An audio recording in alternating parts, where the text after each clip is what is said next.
மாநிலங்களவை தேர்தலுக்காக திமுக சார்பில் திருச்சி சிவா, கான்ஸ்டன்டைன் ரவீந்திரன் வேட்புமனு முதலமைச்சர் மு.க.ஸ்டாலின் முன்னிலையில் மனு தாக்கல் செய்தனர். திருச்சி சிவா என்னும் நான் சட்ட விதிகளுக்கு இணங்க நிறுவப்பட்டுள்ள இந்திய அரசமைப்பின்பால் உண்மையான நம்பிக்கையும் கட்டுப்பாடும் கொண்டிருப்பேன் என்றும் இந்திய நாட்டின் முழு முதல் ஆட்சியையும் ஒருமைப்பாட்டையும் நிலைநிறுத்துவேன் என்றும் உளமாற உறுதி கூறுகின்றேன். நான் சட்ட விதிகளுக்கு இணங்க நிறுவப்பட்டுள்ள இந்திய அரசமைப்பின்பால் உண்மையான நம்பிக்கையும் கட்டுப்பாடும் கொண்டிருப்பேன் என்றும் இந்திய நாட்டின் முழு முதல் ஆட்சியையும் ஒருமைப்பாட்டையும் நிலைநிறுத்துவேன் என்றும் உளமாற உறுதி கூறுகிறேன். மாநிலங்களவை உறுப்பினர் தேர்தலுக்கு மனு தாக்கல் செய்தார் அதிமுகவின் தம்பிதுரை.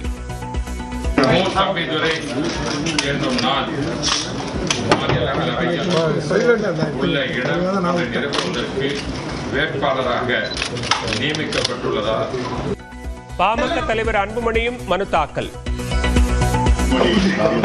என்னும் நான் மாநிலங்களவையில் உள்ள இடம் ஒன்றை நிரப்புவதற்கு வேட்பாளராக நியமிக்கப்பட்டுள்ளதால் பாமக நிறுவனர் ராமதாஸ் உதவியாளர் சாமிநாதன் மாநிலங்களவை தேர்தலில் போட்டியிட வேட்புமனு தாக்கல். பாமக சார்பில் மனு தாக்கல் செய்திருப்பதால் பரபரப்பு. காங்கிரஸ் சார்பில் மாநிலங்களவைக்கு வேட்புமனு தாக்கல் செய்தார் கிறிஸ்டோபர் திலக். மாநிலங்களவையில் உள்ள இடம் ஒன்றை நிரப்புவதற்கு வேட்பாளராக நியமிக்கப்பட்டுள்ளதால் சட்ட விதிகளுக்கு இணங்க நிறுவப்பட்டுள்ள இந்திய அரசியல் அமைப்பினால் உண்மையான நம்பிக்கையும் கட்டுப்பாடும் கொண்டிருப்பேன் என்றும் இந்திய நாட்டின் முழு முதல் ஆட்சியையும் ஒருமைப்பாட்டையும் நிலைநிறுத்துவேன் என்று பிரேமலதாவுடன் வந்து வேட்புமனு தாக்கல் செய்தார் தேமுதிக பொருளாளர் எல்.கே. சுதீஷ். எல்.கே. சுதீஷ் என்று நான் மாநிலங்களில் உள்ள இடம் ஒன்றை நிரப்புவதற்கு வேட்பாளராக நியமிக்கப்பட்டுள்ளதால் சட்ட விதிகளும் நிரப்புவதற்காக இந்திய அரசமைப்பில் உண்மையான நம்பிக்கையும் கட்டுப்பாடும் கொண்டிருப்பேன். மாநிலங்களவை தேர்தலுக்கான வேட்புமனு தாக்கல் நிறைவு. நாளை வேட்புமனுக்கள் மீது பரிசீலனை. இம்மாத இறுதியில் திருச்சியில் மாநாடு நடத்த தாவேக திட்டம். திருச்சி கிழக்கு தொகுதியில் விஜய் போட்டியிட இருப்பதாக கூறப்படும் நிலையில் மாநாட்டிற்கான ஏற்பாடுகளை தாவேக தொடங்கியுள்ளதாக தகவல். சென்னை உயர்நீதிமன்ற தலைமை நீதிபதியாக சுஷ்ருத் அரவிந்த் தர்மாதிகாரி நியமனம். உச்சநீதிமன்ற கொலீஜியம் பரிந்துரையை ஏற்று குடியரசுத் தலைவர் திரௌபதி முர்மு உத்தரவு. டெல்லியில் பிரதமர் மோடியை சந்தித்த பின்லாந்து அதிபர் அலெக்சாண்டர் ஸ்டவ். இருதரப்பு உறவுகள் குறித்து ஆலோசனை. கூட்டணி பேச்சுவார்த்தையை அனைவரும் பாராட்டும் வகையில் வெற்றிகரமாக முடித்துள்ளோம். தஞ்சாவூரில் அமைச்சர் அன்பில் மகேஷ் இல்ல திருமண விழாவில் முதலமைச்சர் பேச்சு. கூட்டணி கட்சியோடு பேசி ஒரு ஒப்பந்தத்தை முடித்துவிட்டுத்தான், அது வெற்றிகரமாக முடித்துவிட்டுத்தான், எல்லோரும் பாராட்டக்கூடிய வகையை முடித்துவிட்டுத்தான் அந்த மகிழ்ச்சியோடு தான் வந்திருக்கிறேன். எல்லாம் முடிந்தது என செய்தியாளர்களுக்கு கொடுத்த ரியாக்ஷன். விளக்கம் அளித்த முதலமைச்சர் ஸ்டாலின். ஒப்பந்தத்தை முடித்துவிட்டு காரில் ஏறுகிற போது கையை எடுத்துட்டு அவருடைய சொல்லி அந்த ஆக்ஷனோடு நான் ஏறிய காட்சியை பார்த்துருப்பீங்க. அதை நான் திட்டமிட்டு செஞ்சது இல்லை. காரில் ஏற வருகிற போது அங்கே எதிரில் நின்று கொண்டு இருக்கக்கூடிய பத்திரிகை நபர்லாம் பார்த்து என்ன முடிஞ்சிச்சான்னு கேட்டாங்க. முடிஞ்சிருச்சுன்னு சொன்ன அவ்வளோதான். அது இன்றைக்கு பெரிய வைரலாகி எல்லாம் முடிஞ்சிச்சு, ஆல் ஃபினிஷ். ஆஃபர் கொடுத்தேனும் திமுக கூட்டணியை உடைத்திடலாம் என எதிர்க்கட்சிகள் முயற்சி செய்ததாக முதலமைச்சர் விமர்சனம். தங்கள் கட்சியின் வலிமை மீது நம்பிக்கை இல்லாமல் திமுக கூட்டணி உடையாதா என்று ஏங்கிக் கிடந்தார்கள் எனவும் கருத்து. பல பிரச்சனைகளுக்கு இடையில்தான் திமுக காங்கிரஸ் இடையே தொகுதி பங்கீடு என பாஜக மாநில தலைவர் நயினார் நாகேந்திரன் கருத்து. அதிமுக பாஜக தொகுதி பங்கீட்டை இபிஎஸ் அமித்ஷா இறுதி செய்வார்கள் எனவும் நியூஸ் 18க்கு பிரத்யேக பேட்டி. பேச்சுவார்த்தை முறிஞ்சிருமோங்கிற அளவுக்கு கொஞ்சம் பேசிட்டு இருந்தாங்க. இப்போ அதை பேசி ராஜ்யசபா எக்ஸ்ட்ரா வாங்கியிருக்காங்க.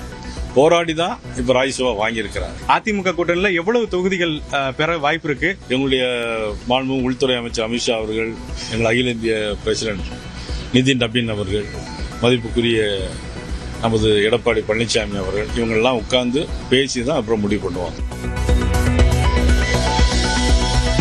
தேமுதிகவிற்கு தொடர்பு இல்லாதவர்கள் கேப்டனின் ஆன்மாவை பற்றி பேசுவது நகைச்சுவையாக இருக்கிறது.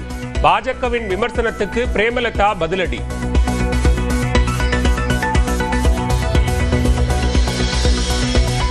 சவரனுக்கு மேலும் 640 ரூபாய் குறைந்தது தங்கம் விலை. 4 நாட்களில் 5240 ரூபாய் குறைந்து 1,20,960 ரூபாய்க்கு விற்பனை. வேளச்சேரி பரங்கிமலை இடையே பறக்கும் ரயில் பாதையில் அதிவேக ரயில் சோதனை ஓட்டம். 10ஆம் தேதி முதல் ரயில்கள் இயக்கப்பட உள்ள நிலையில் ரயில்வே பாதுகாப்பு தலைமை ஆணையர் ஜனகுமார் கார்க் ஆய்வு.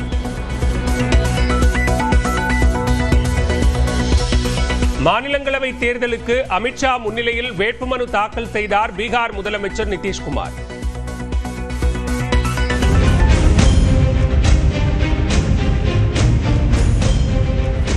பாஜக தேசிய தலைவர் நிதின் நபீனும் வேட்புமனு.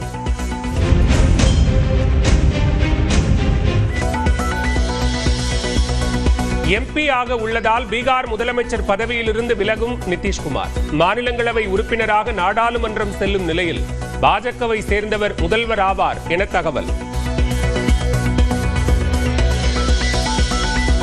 பதவி விலகக்கூடாது என வலியுறுத்தி பீகார் முதலமைச்சர் நிதிஷ்குமார் வீட்டு முன்பு ஐக்கிய ஜனதாதள தொண்டர்கள் போராட்டம்.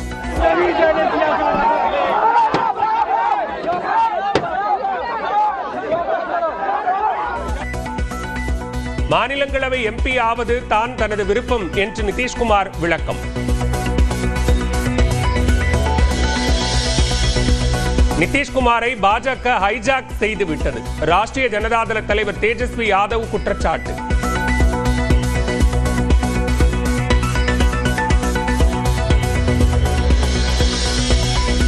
நிதிஷ்குமாரை தொடர்ந்து பாஜகவின் அடுத்த இலக்கு எடப்பாடி பழனிசாமி. தேர்தலுக்கு பிறகு அதிமுகவே இருக்காது என்றும் தமிழ்நாடு காங்கிரஸ் கமிட்டி தலைவர் செல்வ பெருந்தகை நியூஸ் 18க்கு பேட்டி. நிதிஷ்குமாரை பீகார்ல ஸ்டார்ட் பண்ணியிருக்காங்க. அவரை டெல்லிக்கு அனுப்பிட்டு அங்க முதலமைச்சர் என்ற அதிகாரத்தை கைப்பற்றிட்டாங்க. அடுத்தது தமிழ்நாடு. இபிஎஸ் என்பவரை அகற்றிவிட்டு அதிமுகவை தன்வசம் கைப்படுத்தி ஏற்கனவே கைவசப்படுத்திட்டாங்க. தொகுதி பங்கீடு குறித்து அதிமுக பொதுச் செயலாளர் எடப்பாடி பழனிசாமி விரைவில் அறிவிப்பார். பாமக தலைவர் அன்புமணி நியூஸ் 18 தமிழ்நாடுக்கு பிரத்யேக பேட்டி. நடந்து கொண்டிருக்கிறது. உங்களுக்கு கூட்டணியின் தலைவர் திரு எடப்பாடி பழனிசாமி அவர்கள் உங்களுக்கு அறிவிப்பார், விரைவில் அறிவிப்பார். மு.க. ஸ்டாலினை 2வது முறையாக முதலமைச்சர் ஆக்குவதே இலக்கு. திமுகவில் இணைந்த நிலையில் தேனியில் நடந்த அறிமுக கூட்டத்தில் ஓபிஎஸ் பேச்சு.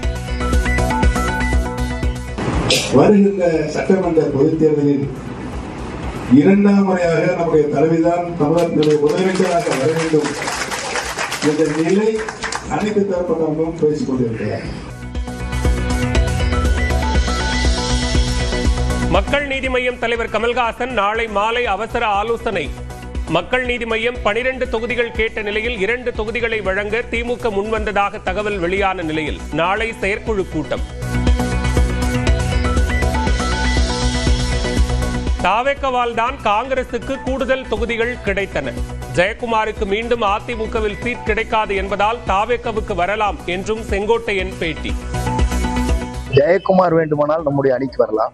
அவருக்கு அங்கே சீட்டு கிடைப்பதில்லை, கிடைக்கப் போவதில்லை. அவர் மகனுக்கு மட்டும்தான் கிடைக்கும்.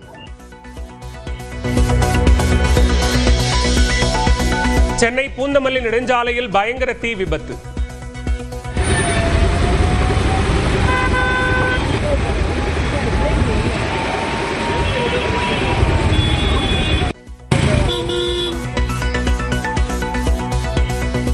பெயிண்ட் கடையில் கொழுந்துவிட்டு எரிந்த தீயை போராடி அணைத்த தீயணைப்பு வீரர்கள்.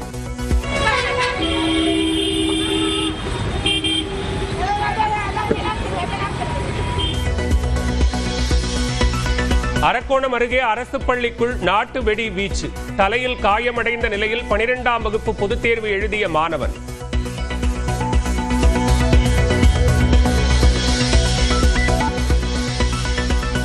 ஒடிசாவில் உணவு தேடி வந்தபோது கிணற்றில் விழுந்த யானை.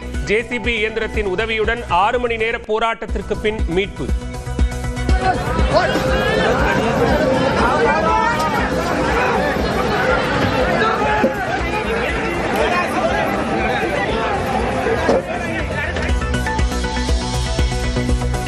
ஈரான் உச்சத்தலைவர் கமேனி மறைவுக்கு இந்தியா இரங்கல். டெல்லியில் உள்ள ஈரான் தூதரகத்திற்கு சென்று இரங்கலை பதிவு செய்த இந்திய வெளியுறவுத்துறை செயலாளர் விக்ரம் மிஸ்ரி.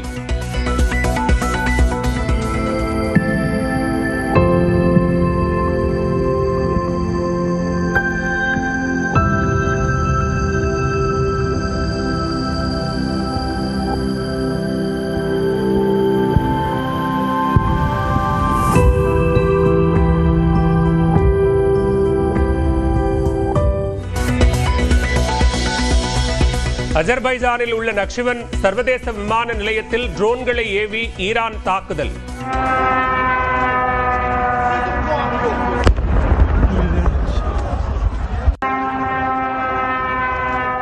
கத்தாரில் அமெரிக்க தூதரகம் அருகேயும் ஈரான் தாக்குதல் நடத்தியதால் பதற்றம்.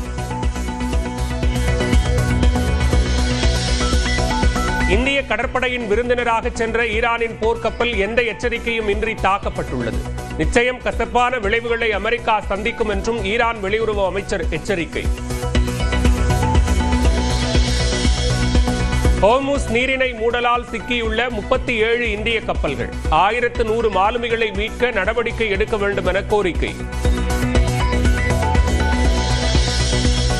இஸ்ரேல் தாக்குதல்களால் லெபனான் தலைநகர் பெய்ரூட்டில் கடும் சேதம். கட்டடங்கள் இடிந்ததால் வெளியேறிய மக்கள். ஈரான் குண்டுவீச்சில் கப்பல் தீப்பற்றி எரிந்ததில் மேலும் 2 இந்தியர்கள் உயிரிழப்பு. காணாமல் போன கேப்டன் அஷிஷ் குமார் உள்ளிட்ட 2 இறந்ததாக அறிவிப்பு.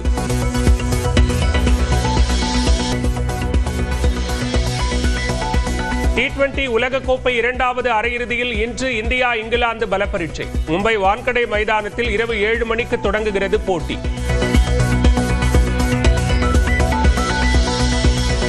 இங்கிலாந்துக்கு எதிரான அரையிறுதியில் அபிஷேக் சர்மாவிற்கு பதில் ரிங்கு சிங் களமிறங்க உள்ளதாக தகவல். சஞ்சு சாம்சனுடன் சேர்ந்து இஷான் கிஷன் தொடக்க வீரராக களமிறங்க வாய்ப்பு.